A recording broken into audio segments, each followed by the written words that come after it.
So we have a new model to play with today, and for the first time we're actually going to do an unboxing, and this time it is the Volantex RC Spitfire, the 500mm brushless version.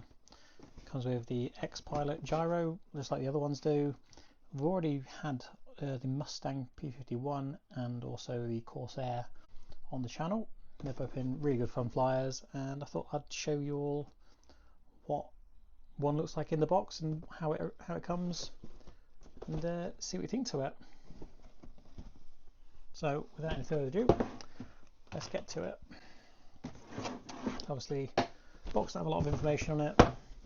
You have just some bits about Legend series, and then this side just has which model you actually get in, part number, basic warnings there. Let's get her open. Obviously, because these models are designed for probably younger flyers and beginners, just be careful when using sharp blades. You don't want to get a cut. And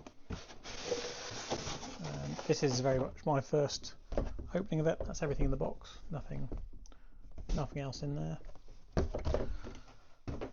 This is my first opening of it. I've not had my eyes on it, although I know sort of what to expect if it's anything like all the others. So in this you get a little bag of bits. That'll have the charger, the wheels. That's about it really on that. Charger and wheels. You also get another little box. This has your standard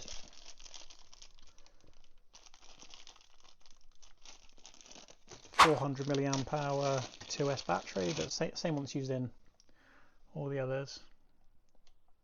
There you go. Seems to get about, if you say like the others, it gets about 7 or 8 minutes flight time out of it. I see as well 2 propellers, because if you've seen any of my videos, you'll notice you will crash. Well, I will crash. Other people probably not so much. And on the back you have the basic controller, same as all the others that they sell. Little quick start manual. Oh, we've got a charging instruction update as well. They've obviously updated this since the Corsair. So this is interesting. Interested to see if the instruction manual has changed at all. Charge instruction update: unplug the battery from your plane. Carefully plug to USB port. Carefully plug the charger into the USB port. Connect the flight battery into the charger. LED will go solid red while charging. LED will flash red and green.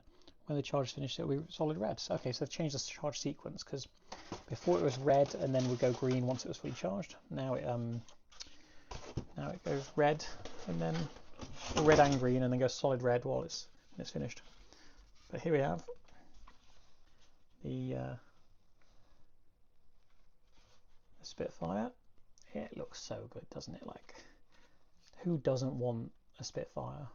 Like, have all the planes you can have. It has to be everyone's bucket list plane, surely. Like, I don't understand people that aren't interested in warbirds. Like, for me, they're the only reason I like planes. But so we're just trying out sort of unboxing videos as well now. I have another plane with me to unbox probably tomorrow. I'll get that unboxed, but this will be the only one that gets flown this weekend. The other one will probably wait till next weekend to fly and potentially crash. So it's so easy to do. So here I've just got a USB power bank. It's charged up 100%, and I'll show you exactly how to do it. Having a power bank is fantastic if you're out in the field. So what we got in this bag then? We have 2 main wheels for under the wings, tail wheel, which I believe it is steerable with the rudder. And you got 2 like the sort of wheel covers, and then you also have the little doodad that lives on the top, which is absolutely going on the plane because it looks sick. Adds it that little bit more realism.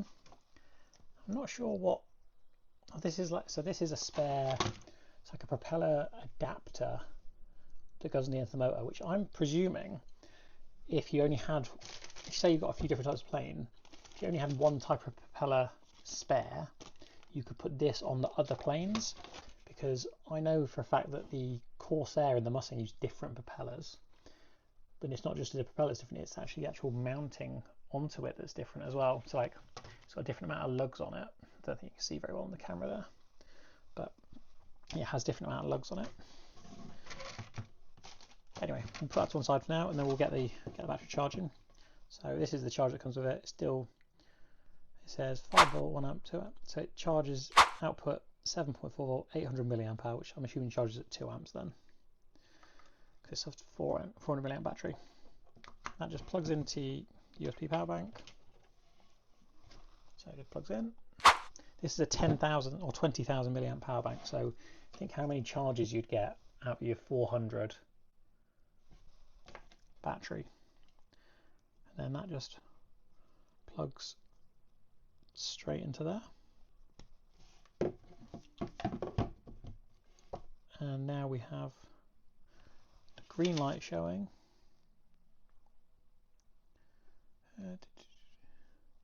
So yes, there we go. So now, as you see, the charger is flashing red and green, so that means it's charging. That won't take very long to charge it all, to be honest. Now, I'm not going to put any landing gear on the plane. I don't like the look of it. I'd rather attempt a belly landing and hope for the best. Just because in the air while it's flying, it looks so much cooler. But you could conceivably purchase this plane and be flying within 5 to 10 minutes if you were to have the battery charged up in time. And the prop just comes snaps off, and snaps on, snaps off.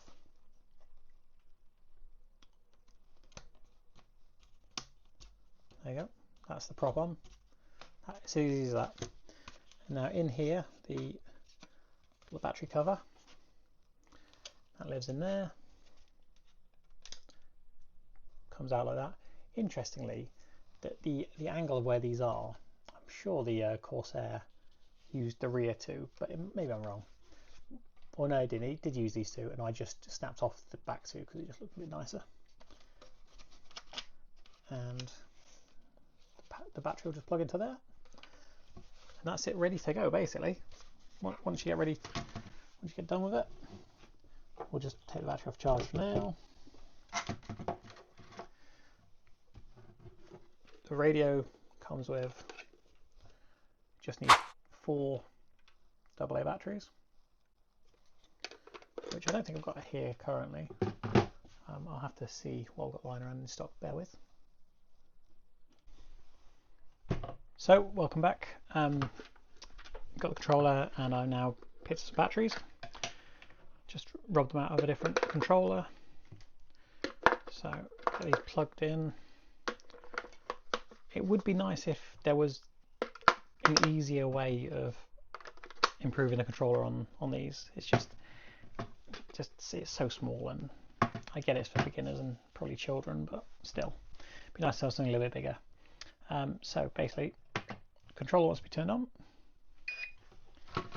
and then you take the battery, open the battery compartment, use the JST plug, which is fantastic that it uses non-proprietary plugs. Battery just pops in the compartment, and there we go. And to arm the controller, forward, backwards, and that's it. It's simple as that.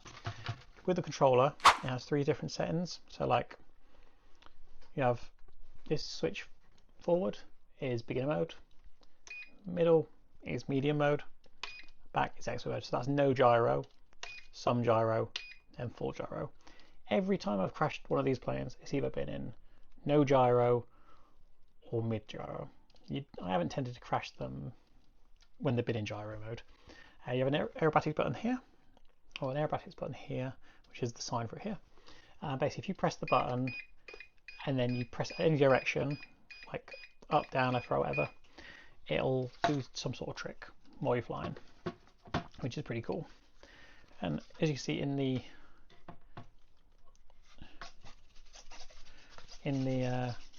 full gyro mode, don't know if you can spot it, but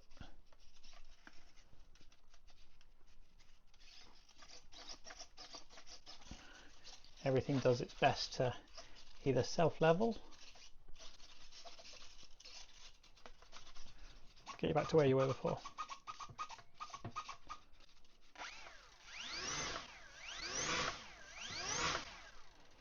As I say, it just feels, the controls just feel crap, to be fair, but they're very cool. It feels like it's got a lot of throw on the controller, to be fair, compared to some of them I've had.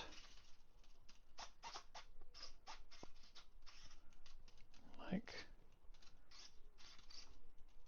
it hits full throw at like half stick travel.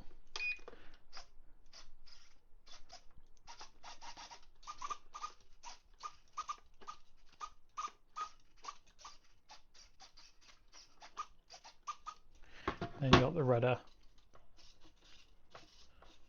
That's a reasonable speed. But yeah, that's basically the Volantex Spitfire 500mm brushless.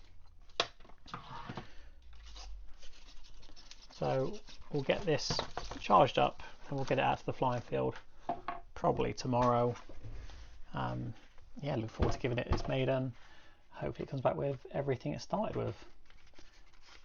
If you want to know anything more about it, just let me know and I can find out for you, or drop a comment and I'll see what I can do. But absolutely gorgeous plane, I'm sure you'll agree.